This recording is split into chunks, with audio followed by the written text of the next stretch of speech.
నీకు ఇవ్వకుండా అయ్యేమో తింటున్నా అని చూస్తున్నావులే. జర రాగు మామ, కథ మొత్తం చెప్తా. ఇది మన గోదావరిఖాన్లోని బీబీక్యూ అయితే మనం వచ్చేసినాం. దీని స్పెషాలిటీ ఏంటంటే మనకు బుల్లెట్ బైక్ మీద చికెన్ ఐటమ్స్ అయితే కాల్చి ఇస్తాడు. సో ఇది చాలా అంటే చాలా ఫేమస్ మన గోదావరిఖాన్లో. ఇక మేమైతే చెక్క ఆర్డర్ అయితే చెప్పేసినాం. ఒక సీక్ అయితే తీసుకున్నాడు, దానికి చిన్న చిన్న పీసెస్ అయితే చెక్క ఉచ్చేసిండు. సో దీన్ని అయితే కాల్చుతాడు. ఇక ఇదైతే మందులకైతే మస్తు పని చేస్తుంది. ఇక దీని అడ్రస్ చెప్పుడు మర్చిపోయినా కాక, ఇక మన గవర్నమెంట్ జూనియర్ కాలేజ్ ఉంది కదా, అక్కడనే ఉంటుంది, ఎక్కువ దూరం అయితే పోకు. ఇక దీని టైమింగ్స్ వచ్చేసి ఈవినింగ్ 5 నుంచి వెళ్ళి నైట్ 11 వరకు అయితే ఉంటారు. ఎవరైనా రావచ్చు, ఎంతైనా తినచ్చు.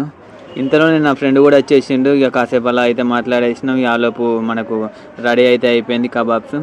సో మనకు దీంతో ఒక 2 చట్నీస్ అయితే ఇస్తాడు. మామ నిజం చెప్తున్నా, నేను అనుకున్న దానికన్నా మాత్రం టేస్ట్ మాత్రం హై లెవెల్లో ఉంది. నాకైతే చాలా అంటే చాలా నచ్చేసింది. మీరు కూడా ట్రై చేయండి. వీడియో నచ్చితే లైక్ చేయండి. బై.